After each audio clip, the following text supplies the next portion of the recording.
Hello friends, मैं हूँ शालिनी और आपका शालिनी फूड जंक्शन में बहुत-बहुत स्वागत है। आज मैं लाई हूँ सावन स्पेशल घेवर की रेसिपी। ये राजस्थान की फेमस पारंपरिक त्योहार की मिठाई है और इसे सभी लोग बहुत ही शौक से खाते हैं। घर पर ही आप कुछ ही देर में बहुत स्वादिष्ट और परफेक्ट घेवर बना सकते हैं, जो बाजार के घेवर से आधे से भी कम दामों में बनकर तैयार हो जाएगा। सभी टिप्स एंड ट्रिक्स को फॉलो करिएगा तो आप भी आसानी से घर में घेवर तैयार कर सकते हैं। तो वीडियो के अंत तक ज़रूर बनी रहिएगा। तो इसके लिए सबसे पहले घी गरम कर लेना है और घी के 4 चम्मच परात में डाल लेना है और किसी बर्फ़ की सहायता से इसको घिस लेना है। देखिए जैसे कि वीडियो में दिख रहा है, बर्फ़ मैंने एक बड़ा-सा कटोरी में जमा लिया था और इसको घी में अच्छे से मथना है। घी को थोड़ी देर मथने के बाद उसका जो एक्स्ट्रा पानी है उसको निकाल देंगे। देखिए इस तरीके से घी मथ गया है और थोड़ा हल्का हो गया है। अब इसको क्या करेंगे, ऐसे ही बहुत देर तक मथना है। मतलब थोड़ा 5 मिनट तक आप मथेंगे तो ये बहुत हल्का हो जाएगा और ये फ्लफ़ी हो जाएगा। देखिए इस तरीके से। बस इस चीज़ का ध्यान रखना है कि घी गरम होना चाहिए, तभी आप इसको बर्फ़ में घिसें। और फिर जब ये एकदम फ्लफ़ी हो जाए तब इसमें हम मैदा ऐड करेंगे। तो देखिए कितने अच्छे से एकदम हल्का हो गया है, फ्लफ़ी हो गया है। तो अब इसमें हम मैदा डालेंगे, तो मैदा हमने 1 कप ले ली है। अब मैदा को घी में अच्छे से मसल-मसल कर मिला लेना है। इस चीज़ का ध्यान रखना है कि घी अच्छे से मैदा में मिल जाना चाहिए, वरना जब हम ठंडा पानी इसमें डालेंगे तो घी ऊपर तैरने लगेगा, जैसा कि हमें बिल्कुल नहीं चाहिए। इसलिए ऐसे अच्छे से ही थोड़ी देर तक इसको मिलाएँ। तो यहाँ तक की प्रोसेस में हमें 3 बातों का ध्यान रखना है। पहला, घी गरम होना चाहिए, दूसरा उसे बहुत अच्छे से फेंटना चाहिए और मैदा मिलाकर उसे अच्छे से घी में मिलाना चाहिए। अब क्या करना है हमें कि एक बॉटल में एकदम चिल्ड पानी ले लेना है। देखिए ये एकदम चिल्ड पानी है। मैंने 1 दिन पहले ही ये पानी फ्रिज में रख दिया था और बर्फ़ भी जमाने फ्रिज में रख दी थी। तो थोड़ा-थोड़ा करके पानी हम इस मैदे में मिलाएँगे और इसको फेंटते जाएँगे। तो पानी एकदम से मत मिलाइएगा, नहीं तो लम्प्स पड़ जाएँगे, थोड़ा-थोड़ा करके ही मिलाइएगा। इस तरीके से उँगलियों की सहायता से इसको फेंटते जाना है और बर्तन जो है वो थोड़ा-सा चौड़ा लीजिएगा ताकि फेंटने में आसानी हो। अब क्योंकि घी जो है वो मैदा में बहुत अच्छे से मिल गया था, इसलिए ये ऊपर नहीं आएगा। कई-कई बार ऐसा हो जाता है कि घी ऊपर आ जाता है, तो ऐसा यदि अपन पहले से ही मैदा में अच्छे से मिला लेंगे तो घी बिल्कुल भी ऊपर नहीं आएगा। अब उँगलियों की सहायता से उसको फैलाकर उँगलियों को बहुत अच्छे से थोड़ी देर तक फेंट लेना है। अब पानी यहाँ पे हम 3 से 4 कप आराम से लग जाएगा। देखिए इस तरीके की कंसिस्टेंसी होनी चाहिए, बिल्कुल रनिंग। इतना पतला हमें बैटर बनाना है और इसको छान लेना है। तो छानने से क्या होगा, जितने भी गुठली या कुछ भी लम्प्स होंगे वो अच्छे से छन जाएँगे और एकदम स्मूथ बैटर हमको मिल जाएगा। तो इस तरीके का ही बैटर हमको बनाना है, इतना ही पतला। अब क्या करेंगे, ये वाले बाउल को हम एक और बड़े बाउल में ट्रांसफ़र कर देंगे और इसमें बर्फ़ डाल देंगे। बर्फ़ डाल देंगे, थोड़ा-सा पानी डाल देंगे चिल्ड, तो इससे क्या होगा कि ये हमेशा ठंडा रहा आएगा। मतलब जितनी देर तक हम घेवर तैयार करेंगे उतनी देर तक ये बहुत अच्छे से ठंडा रहेगा। तो ठंडा रहना यहाँ बहुत ज़रूरी है, क्योंकि हमें इसे एकदम गरम तेल या घी में डालना है, तो इसका चिल होना बहुत ज़रूरी है। ये चिल रहेगा और गरम घी में हम डालेंगे तो इसमें जालियाँ पड़ेंगी। जालियाँ पड़ने से क्या होगा कि इसका जो टेक्सचर है वो बिल्कुल मधुमक्खी के छाते के जैसा रहेगा, जैसा हमें चाहिए। तो मैंने यहाँ पे तेल गरम कर लिया है, आप चाहें तो घी ले सकते हैं। तो तेल जो है वो किसी भारी बर्तन में गरम करना है, किसी गंजिया में, या आप कोई बड़े बर्तन में भी कर सकते हैं और मोल्ड का यूज़ भी कर सकते हैं। जो घेवर बनाने के मोल्ड आते हैं, उसका भी आप आराम से यूज़ कर सकते हैं। तो मैं यहाँ पे चम्मच से बैटर को डालती जा रही हूँ ताकि उसमें जितना बैटर हमें चाहिए उससे उतना ही पोर होए, मतलब उतना ही गिरे। अगर हम कोई दूसरी चीज़ों का यूज़ करेंगे तो उससे थोड़ा ज़्यादा भी गिर सकता है, इसलिए चम्मच का ही यूज़ कर रही हूँ मैं। तो यहाँ धीरे-धीरे में डालते जाना है, एकदम आँच गरम रखनी है, धीमी बिल्कुल नहीं रखिएगा।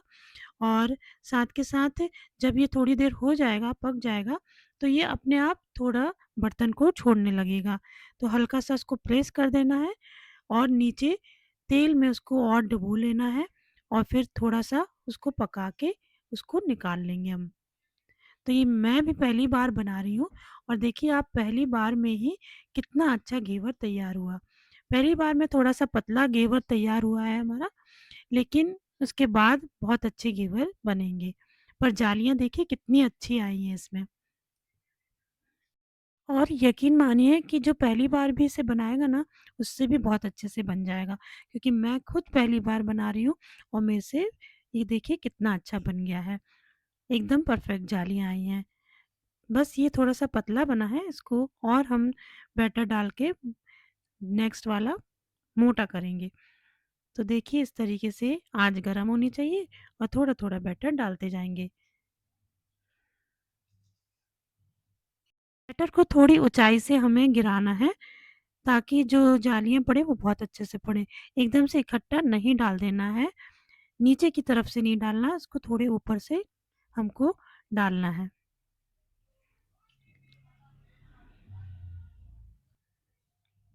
अब यदि छेद बंद होता हुआ दिखे, तो आप किसी भी पैनी चीज़ से इस छेद को खोल सकते हैं, ताकि नेक्स्ट के लिए हम उसमें जगह बना सकते हैं। तो ये हमारा घेवर तैयार हो गया है। इसमें जो जालियाँ पड़ी हैं वो देखिए कितनी बढ़िया पड़ी हैं और थोड़ी देर में ही ये बर्तन को छोड़ देगा अपने आप से ही। बिल्कुल नहीं टूटेगा, कुछ भी नहीं ऐसा होगा, बहुत आराम से ये निकल के तैयार हो जाएगा। अब यहाँ पे मैं तीसरे घेवर की तैयारी कर रही हूँ, तो मेरे उतने बैटर में से 3 घेवर अच्छे से बनकर तैयार हो गए हैं। तो इस तरीके से इसको भी बना लेंगे और देखिए ये भी अच्छा खासा बन के तैयार हो गया है। तो इस तरीके से आप भी बना सकते हैं बहुत अच्छे से और आसानी से घेवर।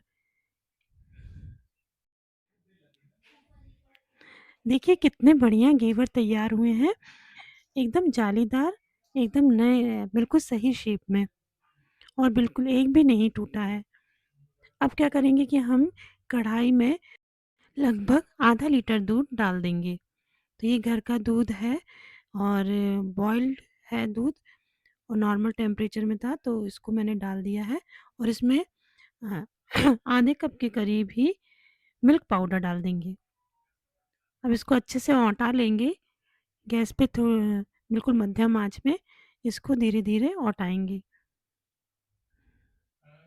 दूसरी तरफ मैं क्या करूँगी, चाशनी बना लूँगी। तो यहाँ पे एक कढ़ाई में 1 कटोरी के करीब शक्कर रख ली है और उसमें 1 कटोरी के करीब ही पानी डाल दिया है और इसको अच्छे से मिला लेंगे और एक पतली-सी चाशनी बनाना है।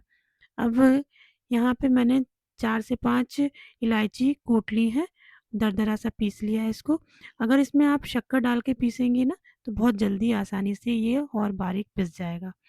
तो मैंने थोड़ी-सी शक्कर डाल दी थी और इसका छिलका जो है वो निकाल के चाय पत्ती के डिब्बे में डाल दिया है।